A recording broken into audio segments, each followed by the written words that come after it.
Hello friends, आप सभी का स्वागत है आपके अपने चैनल में। फ्रेंड्स, हम बात करेंगे बिहार कांस्टेबल एग्ज़ाम 2023 के बारे में।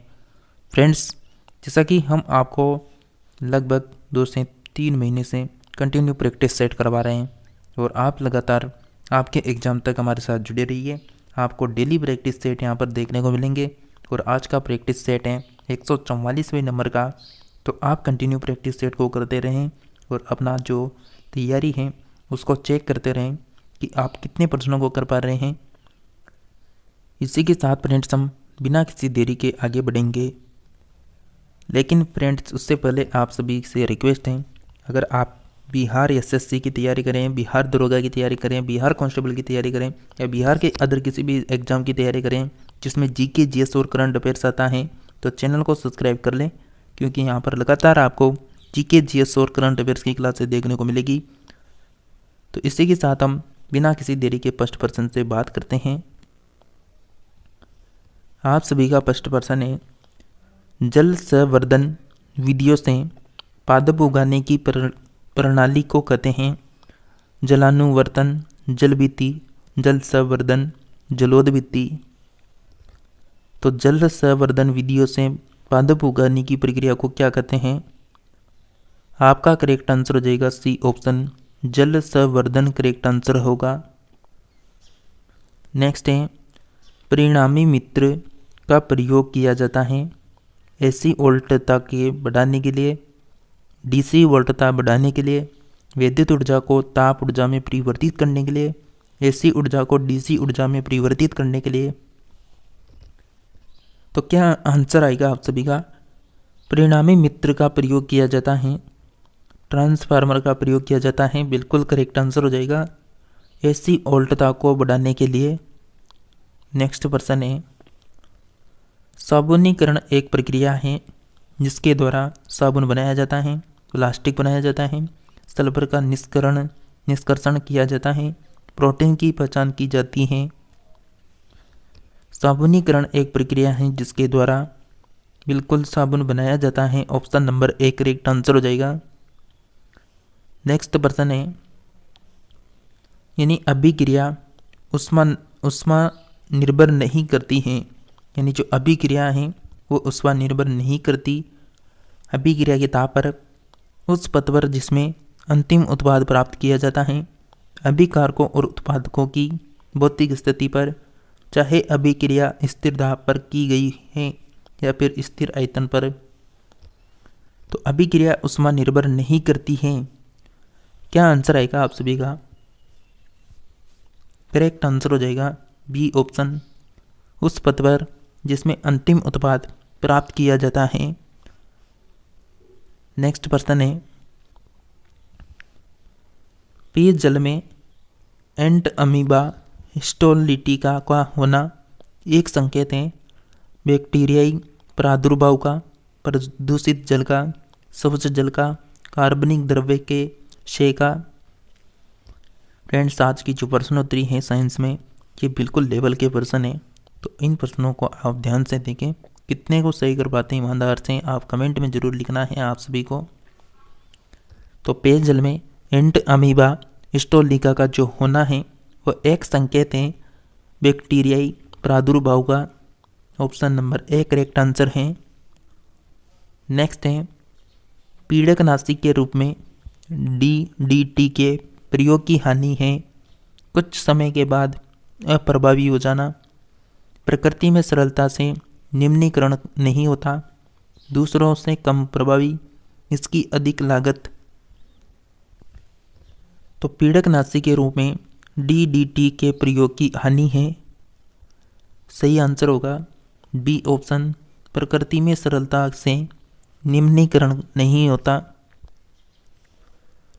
नेक्स्ट है, यानी अनपेक्षित ईमेल या जंक मेल होता है फेटबोट, बम्ब, स्पैम, वर्म। तो अनपेक्षित ईमेल या जंक मेल होता है, बिल्कुल स्पैम करेक्ट आंसर हो जाएगा आप सभी का।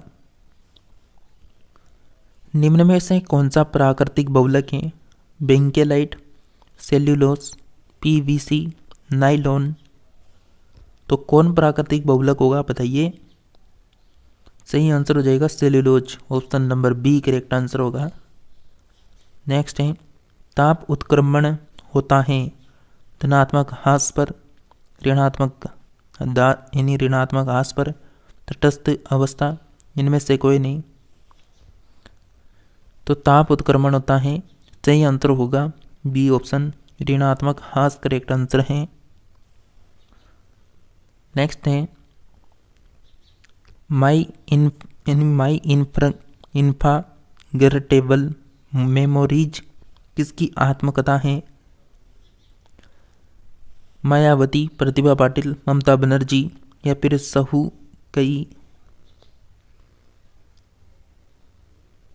तो माई इनफॉरगेटेबल मेमोरीज किसकी आत्मकथा है। ये आत्मकथा है फ्रेंड्स यहाँ पर बिल्कुल ममता बनर्जी करेक्ट आंसर होगा सी ऑप्शन। नेक्स्ट पर्सन है G18 में सबसे बाद में आने वाला देश है फ्रांस, इटली, रूस, जापान। G18 में सबसे बाद में आने वाला देश हो जाएगा सी ऑप्शन रूस करेक्ट आंसर होगा। नेक्स्ट है दक्षिण सूडान की राजधानी क्या है। सूबा, जुबा, करतुम, टाइचुंग। तो दक्षिण सूडान की राजधानी हो जाएगी बिल्कुल जुबा करेक्ट आंसर होगा बी ऑप्शन। नेक्स्ट है कंप्यूटर में हार्ड डिस्क किसका उदाहरण है। मास स्टोरेज यंत्र का, सहायक स्मृति का, इनपुट आउटपुट यंत्र का, इनमें से कोई नहीं। तो कंप्यूटर में हार्ड डिस्क किसका उदाहरण हो जाएगा। सही आंसर है मास स्टोरेज यंत्र का। नेक्स्ट है ग्रीन हाउस गैस है, ग्रीन हाउस गैस कौन सी हो जाएगी।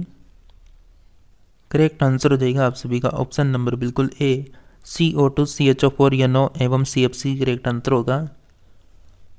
नेक्स्ट है अत्यधिक प्रदूषणकारी उद्योग किस कोटि में आते हैं। नारंगी, लाल, पीला, काला। अत्यधिक प्रदूषणकारी जो उद्योग हैं वो किस कोटि में आएंगे। सही आंसर हो जाएगा आप सभी फ्रेंड्स का बी ऑप्शन लाल। नेक्स्ट है करगम कहाँ का लोक नृत्य है। आंध्र प्रदेश, तमिलनाडु, कर्नाटक, केरल। तो करगम कहाँ का लोक नृत्य हो जाएगा बताइए जल्दी से इस पर्सन को। और उससे पहले आप जितने भी क्लास को देख रहे हैं जल्दी से लाइक करके चैनल को सब्सक्राइब कर लें, घंटी के बटन को ऑल में जरूर क्लिक कर लें और इस क्लास को अपने फ्रेंड्स को शेयर कर दें जल्दी से। आप सभी का करेक्ट आंसर है ऑप्शन नंबर बिल्कुल तमिलनाडु करेक्ट आंसर हो जाएगा बी ऑप्शन। नेक्स्ट है गोवा में सती प्रथा समाप्त करने वाला पुर्तगाली गवर्नर था। अलबुर्क का यानी काबराल, एल्मीडा, डी गेंजा। तो गोवा में सती प्रथा समाप्त करने वाला पुर्तगाली गवर्नर कौन था। बिल्कुल प्यारे साथियों आपका करेक्ट आंसर होगा अलबुर्क ऑप्शन नंबर ए। और आप में से जो भी Bihar SSC inter level exam की तैयारी करें वो सभी यहाँ पर लगातार जो भी प्रैक्टिस सेट आपको करवाए जाते हैं उनको लगातार कंटिन्यू बनाए रखें, इसलिए चैनल को जरूर सब्सक्राइब करके रखें। नेक्स्ट पर्सन है द्रोणाचार्य जो पुरस्कार हैं वो दिए जाते हैं उत्कृष्ट अध्यापकों को, उत्कृष्ट एथलीटों को, धनुर्विद्या के उत्तम प्रदर्शकों को, खेल के मैदान में उत्कृष्ट शिक्षकों को। तो द्रोणाचार्य पुरस्कार किसे दिए जाते हैं। आप सभी का करेक्ट आंसर हो जाएगा डी ऑप्शन खेल के मैदानों में उत्कृष्ट शिक्षकों को दिया जाता है। नेक्स्ट है ऊपरी मृदा की अधिकतर मात्रा बनाई गई है आग्नेय सेल के द्वारा, अवसादी सेल द्वारा, कायांतरी सेल द्वारा, जैविक अपभ्रंशन द्वारा। तो ऊपरी मृदा की अधिकतर मात्रा बनाई गई है, सही आंसर होगा बी ऑप्शन अवसादी सेल के द्वारा। नेक्स्ट है निम्न में से किसको केंद्रीय सरकार के वर्तमान राजस्व में शामिल नहीं किया जाता है। कर राजस्व, करेतर राजस्व, ऋण का भुगतान। तो निम्नलिखित में से किसको केंद्रीय सरकार के वर्तमान राजस्व में शामिल नहीं किया जाता है। सही आंसर है ऑप्शन नंबर बिल्कुल सी करेक्ट आंसर होगा। ऋण यहाँ पर करेक्ट आंसर हो जाएगा। नेक्स्ट पर्सन है आप सभी का। नेक्स्ट पर्सन की बात करें, नेक्स्ट पर्सन निम्न विख्यात खिलाड़ियों में से राजीव गांधी खेल रत्न पुरस्कार पाने वाला पहला व्यक्ति कौन था? सचिन तेंदुलकर, विश्वनाथ आनंद, गीत शेट्टी, सुनील गावस्कर। तो निम्न विख्यात खिलाड़ियों में से राजीव गांधी खेल रत्न पुरस्कार पाने वाला पहला व्यक्ति कौन हो जाएगा? बताइए जल्दी से। ये जो पहला क्वेश्चन आता है ना कि पहला व्यक्ति कौन है, पहली महिला कौन है, इस तरह के प्रश्न बहुत बार पूछे गए हैं। तो आप सभी का करेक्ट आंसर हो जाएगा विश्वनाथ आनंद। करेक्ट आंसर होगा बी ऑप्शन। नेक्स्ट है निम्न में से कौन सा अल्पाधिकारी उद्योग का एक लक्षण है? उत्पाद विभेदन, सजातीय वस्तु, कीमत दृढ़ता, कीमत विभेदन। तो कौन सा अल्पकारी उद्योग का एक लक्षण है? सही आंसर होगा कीमत दृढ़ता। सी ऑप्शन करेक्ट आंसर है। नेक्स्ट है जब कोई चर्म उद्योग अपने अपशिष्ट को नदी में बहाकर जल को प्रदूषण पैदा करता है तो स्वास्थ्य जोखिमों पर लगने वाली लागत को कहते हैं अंतर्निहित लागत, सामाजिक लागत, निजी लागत, अवसर लागत। जब कोई चर्म उद्योग अपने अपशिष्ट को नदी में बहाकर जल प्रदूषित पैदा करता है तो स्वास्थ्य जोखिमों पर लगने वाली लागत को कहते हैं बिल्कुल सामाजिक लागत। करेक्ट आंसर है आप सभी का बिल्कुल। नेक्स्ट है कि किसने कहा था कि संसदीय लोकतंत्र का अर्थ एक व्यक्ति और एक मत है? जवाहरलाल नेहरू ने, एम के गांधी ने, डॉक्टर BR अम्बेडकर ने, सरदार पटेल ने। तो किसने कहा था संसदीय लोकतंत्र का अर्थ है एक व्यक्ति और एक मत? ये कहा गया था C option doctor BR Ambedkar के द्वारा। नेक्स्ट है श्रम विभाजन की धारणा समर्थन किसने किया था? किंज ने, मार्शल ने, स्मिथ ने, बाउल-मोल ने। तो श्रम विभाजन की धारणा का समर्थन किसने किया था? सही आंसर होगा स्मिथ ने। Option number C correct answer है। निम्न में से कौन सा भाग है जो प्रत्यक्ष निर्धारित नहीं है? बचत, आय, परिणय मूल्य, संवाद। तो कौन सा मांग का प्रत्यक्ष यहाँ पर निर्धारक नहीं है? सही आंसर होगा बचत। Option number A correct answer है। कौन सा अनुच्छेद है जो संसद को राज्य सूची के विषयों पर कानून बनाने का अधिकार देता है? अनुच्छेद 115, अनुच्छेद 183, अनुच्छेद 221, अनुच्छेद 249।